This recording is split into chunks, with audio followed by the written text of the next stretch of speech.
राजस्थान के उदयपुर की घटना पर हमसे बातचीत करने के लिए हवा सिंह घुमरिया जी हैं, जो कि राजस्थान पुलिस में एडीजी लॉ एंड ऑर्डर हैं। क्या कुछ हुआ है पूरे मामले में, इस मसले पर बातचीत करेंगे। सर, उदयपुर की घटना में अब तक आप लोग की तरफ से क्या कार्रवाई की गई है आरोपियों के खिलाफ और जिनके खिलाफ आप लोगों ने निलंबन की कार्रवाई की है? देखिए, जो घटना कारित करने वाले दो मेन मुलजिम थे उनको कल हमने गिरफ्तार कर लिया था। उनके कुछ और सहयोगी होने चाहिए ऐसा अंदेशा है, उनमें से भी कुछ को हम लोग अभी पूछताछ कर रहे हैं, डिटेन कर रखा है। जहाँ तक पुलिस का कार्रवाई आप जानना चाह रहे हैं, पुलिस में थाना लेवल पे एसएचओ को और एक एएसआई को सस्पेंड किया है। तो दो लोगों की गिरफ्तारी के अलावा कुछ लोग हिरासत में भी लिए गए हैं? हाँ, हिरासत में लिए गए हैं। लोग? 3 लोग अभी पूछताछ के लिए हिरासत में लिए गए। ये 3 लोग कौन है सर? 3 लोग जो 2 मुख्य आरोपी हैं, इनसे कहीं ना कहीं संबंधित रहे हैं पहले, तो हम लोग वो कनेक्शन देखना चाह रहे हैं कि उनका कोई इन्वॉल्वमेंट है क्या, इसकी प्लानिंग में कहीं है क्या, उसके ऊपर अभी उनसे पूछताछ कर रहे हैं। एक बार आपके मार्फत जानना चाहेंगे, क्योंकि पुलिस को तमाम रिपोर्ट आई थी, घटना की शुरुआत कब होती है, इसका बैकग्राउंड पूरा बताइए सर, कि कब से इस पूरे घटना की शुरुआत होती है, कब से धमकी मिलना शुरू होता है कन्हैया को, या पोस्ट वो करते हैं फेसबुक पर, इस पूरे घटनाक्रम के बारे में बताइए। ये पूरा प्रकरण 10 जून से शुरू होता है। 10 जून को कन्हैया लाल के मोबाइल से एक पोस्ट जो है वो जारी किया जाता है, जिसमें नुपुर शर्मा वाला बयान जो है उसको लाइक किया जाता है, बेसिकली उसको आगे प्रसारित किया जाता है। इसके विरोध में नाजिम खान नाम का व्यक्ति, जो कि कन्हैया का पड़ोसी है, दुकान में दोनों की आमने सामने है, वो एक रिपोर्ट थाने पे जाके देता है कि मेरी धार्मिक भावनाएं इससे आहत हुई हैं। राजस्थान में मैं आपको बता दूं कि इस तरह की पोस्ट किसी भी धर्म का व्यक्ति अगर डालता है तो हम लोग तत्काल उसके विरुद्ध कार्रवाई करते हैं, चाहे वो हिंदू है, मुसलमान है, कोई भी। और ऐसे दर्जनों केस हमने पिछले 1-1.5 साल 2 साल में दर्ज किए हैं। नाजिम खान की रिपोर्ट के ऊपर एक प्रकरण पंजीबद्ध किया जाता है और कन्हैया लाल को 11 तारीख को रिपोर्ट देने के लिए आता है, और 11 को ही कन्हैया लाल को उसमें अरेस्ट किया जाता है। 12 को सुबह कोर्ट में पेश करते हैं, उसकी बेल हो जाती है। उसके बाद 15 तारीख को कन्हैया लाल थाने पे आता है एक रिपोर्ट लेके कि मेरे साथ ये प्रकरण हुआ। उसने ये भी कहा कि मुझे मोबाइल चलाना नहीं आता है, मेरे बेटे ने गलती से ये पोस्ट अपलोड कर दिया था, और अंदेशा जाहिर किया है कि मुझे ऐसा लगता है कि मेरा कुछ लोग पीछा कर रहे हैं, मैं दुकान खोलूँगा तो मेरे पे हमला हो जाएगा, मेरे को जान माल का नुकसान हो जाएगा। इस पे एसएचओ ने अपने एक एएसआई को हैंडओवर किया है कि भाई इसको एक बार देखें और समाज के लोगों को बुला के बात करें। क्योंकि कम्युनिटी पुलिसिंग हमारे यहाँ पे एक इम्पोर्टेंट एस्पेक्ट है, तो ये मानते हुए कि भाई दोनों पड़ोसी हैं, तो दोनों समाज के लोगों को बुलाया गया। मुस्लिम समाज भी थे, हिंदू समाज के भी लोग थे, और आपस में बैठ के इन्होंने समझौता किया। नाजिम खान ने लिख के दिया कि मुझे किसी तरह की कोई कार्रवाई, चूँकि ये मैं समाज के प्रेशर में मैंने ये रिपोर्ट दे दी थी, हम तो पड़ोसी हैं, और इधर से कन्हैया लाल ने भी दिया कि भाई अगर इस तरह की बात है तो हमें आगे कार्रवाई नहीं चाहिए। ये सब होने के बाद में 15 तारीख को ही उसको इन्होंने क्लोज कर दिया थाने पे। उसके बाद ये घटनाक्रम हुआ। तो 15 से 28, 15 को आप बता रहे कि समझौता हुआ, 13 दिन का बीच में गैप था। इस बीच कन्हैया की तरफ से कोई शिकायत की गई कि उन्हें धमकी मिल रही है, पुलिस की सुरक्षा मुहैया कराई जाए? जिन लोगों ने समझौता करवाया, एसएचओ हो या एएसआई हो या कम्युनिटी के दूसरे लोग हों, उनकी तरफ से कोई शिकायत या कन्हैया की तरफ से सुरक्षा की मांग की गई? दोबारा इस तरह की बात पुलिस के उसमें नहीं आई है, लेकिन ये बात भी सच है कि कन्हैया ने उसके बाद भी अपनी दुकान नहीं खोली थी। दुकान उसने शायद परसों या कल ही वापस स्टार्ट की। यानी 11 से 15 तारीख के बाद 12-13 दिन तक उसने दुकान नहीं खोली? ऐसा अभी तक मेरी जानकारी में जो है कि इस समझौते के बाद भी उसने कई दिन तक दुकान नहीं खोली थी। ये चीज़ कि भाई जब वो दुकान नहीं खोल पा रहा था तो दोबारा कहीं किसी अफसर के पास आया कि ये अभी भी हम लोग इस पे जांच करवा रहे हैं।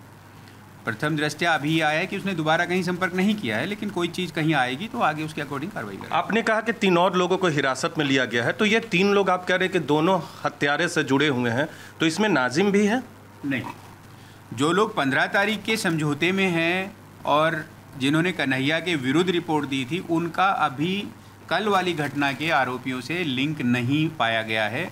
इस पर अभी आगे इन्वेस्टिगेशन चल रही है। सर, आपसे और कुछ सवाल करेंगे। न्यूज़ 18 इंडिया के दर्शकों को बता दें कि हत्यारे और जिसने पहले शिकायत की थी, नाजिम और बाकी जो पड़ोसी थे या बाकी समाज के लोग थे, दोनों में कोई भी कनेक्शन नहीं पाया है पुलिस ने, और ये अपने आप में एक महत्वपूर्ण घटनाक्रम है।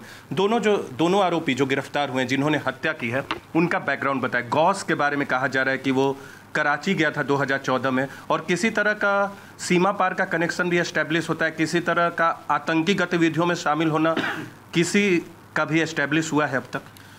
देखिए, अभी बहुत जल्दबाजी होगी बहुत ज़्यादा बताना, और चूंकि केस NIA ने ले लिया है तो मैं बहुत ज़्यादा इस पर नहीं कहूँगा, लेकिन हाँ, प्रथम दृष्टया ये बात एस्टेब्लिश हुई है कि दोनों आरोपियों में से एक आरोपी 2014 में कराची गया है, कुछ महीने वहाँ पे रहा है जी। और वो किसी एक संगठन से संबंधित है, जिसकी जानकारी आपको आगे बताएंगे इन्वेस्टिगेशन जैसे जैसे आगे बढ़ेगा। दावतें, तो ये चीज़ें आपको आगे बताएंगे अभी, लेकिन हाँ, ये बात सच है कि दोनों आरोपियों में से एक आरोपी का कनेक्शन पाकिस्तान से है। पाकिस्तान से, लेकिन टेरर लिंक अब तक एस्टेब्लिश नहीं हुआ। टेरर लिंक मान के, टेरर एक्ट मानते हुए तो हमने UAPA में दर्ज किया केस ही। हम तो प्रथम दृष्टया ही इसको, जैसे ही ये घटना घटी है, पहले हमने इनको पकड़ने में सारा फोर्स लगा दिया, कंट्रोल करने में लगाया, लेकिन एक टीम जो पैरेलली FIR तैयार कर रही थी सारे घटनाक्रम के, तो सारे सब कुछ फैक्ट्स देखने के बाद में प्रथम दृष्टया ही हम लोगों ने इसको टेरर एक्ट मानते हुए वैसी ही FIR दर्ज की थी हमने। तो दावते इस्लामी जिस संस्था का नाम है, उसका कुछ बैकग्राउंड पता किया है सर? क्या है, किस तरह की संस्था है वो, जिससे गौस जुड़ा हुआ था? अभी उसके बारे में मैं ज़्यादा आपको नहीं बता पाऊँगा, लेकिन DGP ने बताया कि 2 जगह मुख्यालय हैं देश में उसके। अब DGP सर ने बता दिया तो उतना काफ़ी है, मैं उसमें आगे ज़्यादा बता नहीं पाऊँगा, क्योंकि इन्वेस्टिगेशन अब NIA करेगा, तो अब आगे की जानकारी वो लोग देंगे। तो सर, आप ये पुष्टि कर रहे हैं कि पाकिस्तान कनेक्शन भी था इस पूरे मामले में? आरोपी का पाकिस्तान कनेक्शन है, ये मैं बता रहा हूँ, लेकिन घटना क्या है कि नहीं, ये अभी कंफर्म नहीं कर। ये कंफर्म नहीं है। अब एक अंतिम सवाल आपसे, दोनों ने जिस तरह के हथियार का इस्तेमाल किया, जिस तरह से वीडियो पोस्ट किया, इसके बारे में कहीं भी भनक नहीं लगी? और किस तरह से आप लोगों ने बाद में कार्रवाई की ताकि उनको पकड़ सके बहुत जल्दी? महज कुछ घंटों में आप लोगों ने नैब किया उन लोगों को। ये बात सच है कि इस पूरे प्रकरण में पहले जो है पता नहीं लगा, और ये भी सच है कि घटना होने के चंद घंटों में ही हम लोगों ने उनको पकड़ लिया। दोनों ही बातें सच हैं। पहले पता क्यों नहीं लगा, इस पे पुलिस हेडक्वार्टर जांच करवा रहा है कि भाई पहले पता लगना चाहिए था, चाहे वो स्थानीय पुलिस के लेवल पे या दूसरी एजेंसी के लेवल पे, और चूँकि घटना हो गई थी और इतना विभत्स घटनाक्रम था कि सारे रिसोर्सेज जो हमारे पास थे सब कुछ झोंक दिया हमने, और उसी का रिजल्ट भी मिला, क्योंकि ये उदयपुर से करीब 150 किलोमीटर से आगे निकल चुके थे जी। और रात को अगर उस वक्त पकड़ में नहीं आते तो हो सकता है फिर टाइम लग जाता, तो हमने पकड़ने में कामयाबी भी हासिल की उसमें। तो अब आगे कैसे देख रहे हैं इस केस को सर आप?